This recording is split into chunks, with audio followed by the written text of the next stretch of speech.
Erica, where are you? The dinner's not done like it should, and it's well past the time that we usually eat. I'm at my mom's house. I told you I was visiting my dad's grave this week and that I would be staying at my mom's place because of the distance and to spend a little bit of time with her. Don't you remember? That was this week? How come you never reminded me? I didn't think I needed to. I thought that my husband would actually bother to listen to me when I am talking about things that I find important. You think everything's important? I don't have time to listen to everything you say and try to figure out what's more important than some other asinine thing. I'm a very busy man, something that you don't seem to actually comprehend. Unlike you, I actually have a job to do and I need to do it well, otherwise, I'll be fired and we'll have no money to live off of. We're just barely scraping by as it is. Maybe if you actually got a job and helped out more? Hang on a minute.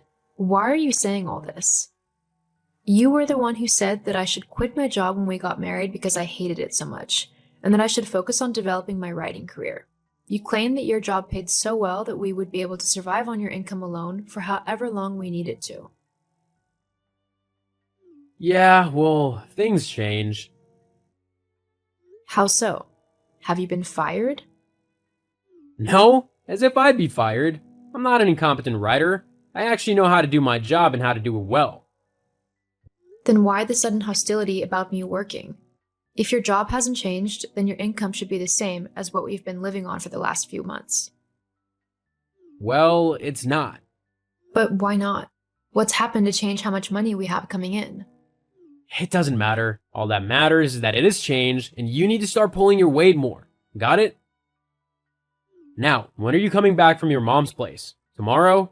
Looking at a headstone can't take that long, surely. Plus, I need you here to make dinner. I've got a late meeting at the office and I want to be able to eat as soon as I get home. No, I won't be coming home tomorrow. I told you I'm staying with my mom for the week to spend some much needed quality time with her. And for your information, it's not just looking at a headstone. I'm paying my respects to the most important man in my life. So, if you can't be bothered to cook tomorrow, then you'll just have to get a takeout or something. You know I hate takeout food. It's all really greasy and fattening. I need you to make me a nice and healthy dinner tomorrow. So you best be back here to do that. I've already told you that I won't be. I'm visiting my dad's grave tomorrow, as it is his birthday, and then me and my mom are going for lunch. Well, we'll just have to see about that then. I have no clue what you're on about, and frankly, I can't be bothered to deal with your petty and controlling behavior today. You've changed over the last few months, and turned into someone demanding and mean, and I really can't deal with how you're acting, especially when it's one of the hardest days for me tomorrow. You know how much I love my dad. So you're really not being considerate. Not everything is about you, Erica. I'm your husband, so you need to take into consideration how I feel as well. Considering I'm still alive and your dad's dead, you really need to get your priorities in order. Whatever. I'll speak to you tomorrow. Just try and be a little bit nicer. I am your wife, after all.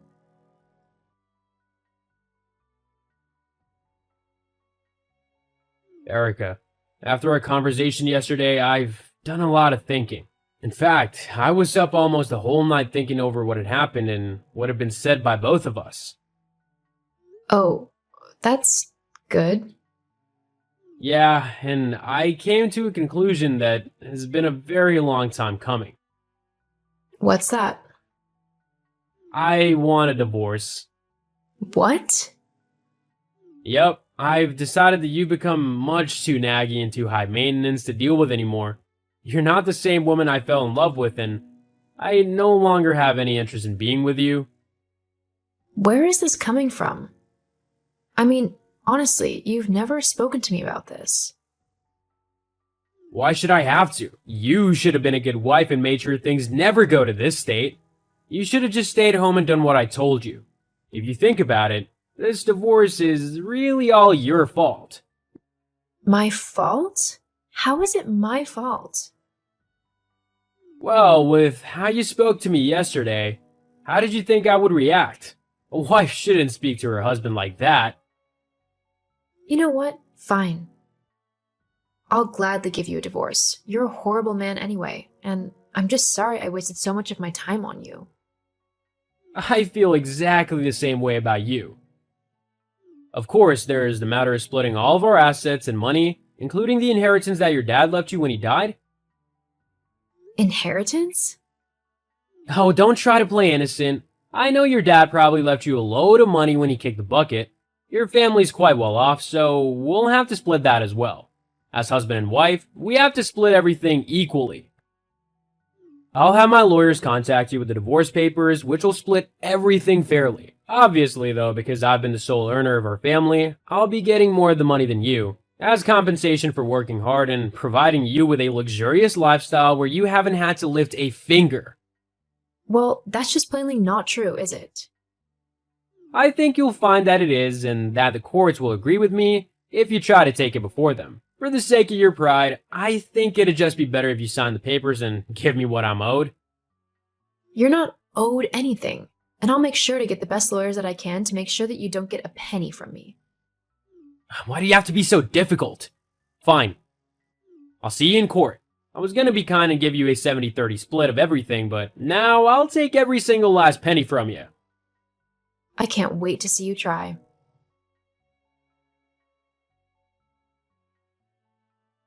Jess, are you there? Hey Erica, what's up? Arnold messaged me earlier today and told me that he wants a divorce.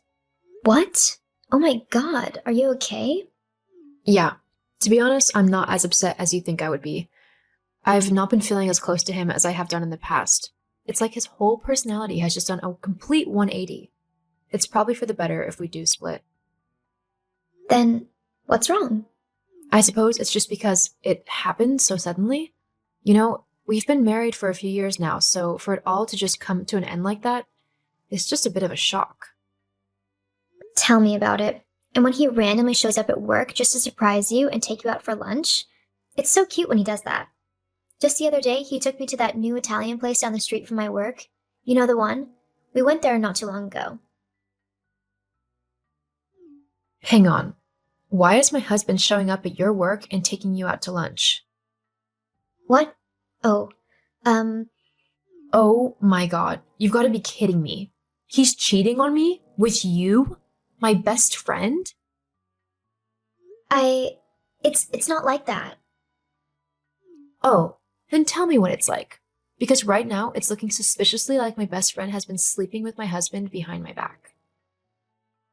I didn't mean to, it just kind of happened. So I'm betting he wants this divorce just so he can be with you. Am I right? I mean, I didn't think he'd actually go through with it. So this was your idea? I just mentioned to him the other day how I felt like I was sharing with him and how I didn't like that. He either wanted to be with me completely or not. I gave him the option of being with either you or me. It's not my fault that he chose me. Maybe if you had been a better wife, then this wouldn't have happened to you. I can't believe I actually considered you my best friend. What kind of friend goes behind someone's back and dates their husband? Let's be honest, you can't really call him your husband at this point. You two are more like acquaintances who disliked each other but were forced to live together. If anything, I'm providing a way out for the both of you. Oh, how kind of you. Let me just get the best friend award to show you how much I appreciate you destroying my marriage. There's no need to be sarcastic. Geez, I can see what Arnold meant when he said you were high maintenance and difficult to deal with. Excuse you? You know what? No. Whatever. The both of you could just get out of my life forever. Oh, believe me, we will be doing that. Just as soon as you sign those divorce papers and give us the money we deserve. What? Arnold told me all about the inheritance that your dad has left you, and we both decided that because you're not been working, you should give us that money as compensation for living without working.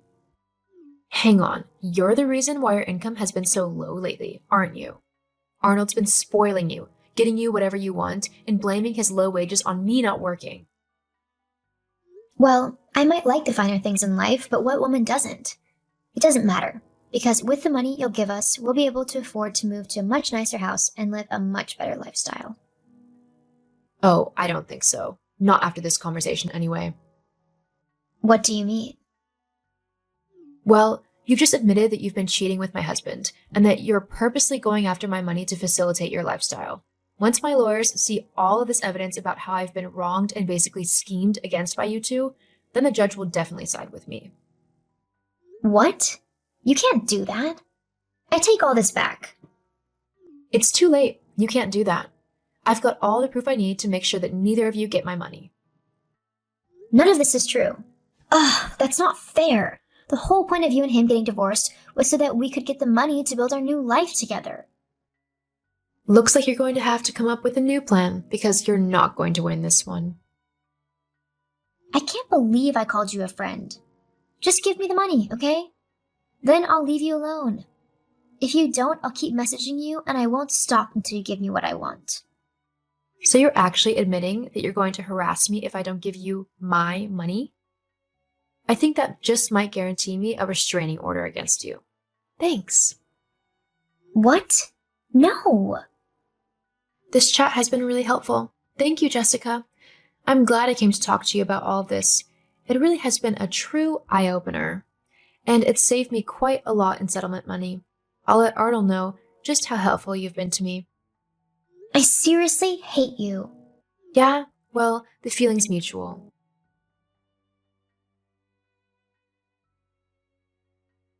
After taking the divorce to court, the judge ruled in my favor, claiming that because Arnold had cheated on me and was scheming to take my money, he deserved nothing. None of my inheritance was touched by either Arnold nor Jessica. Whilst I was sad about losing my best friend and my husband, I knew it was better than to keep those two toxic people in my life. I moved back in with my mom and focused on becoming the best writer I could be. I've just published my first book, which was a major hit, and I'm working on the sequel. As for Arnold and Jessica, he tried to contact me after I became successful, asking for some money as Jessica was nagging him to earn more so that she could live the high life that she wanted. I told him no, of course, and now he's got to suffer the consequence of his actions. Sometimes karma is a great thing.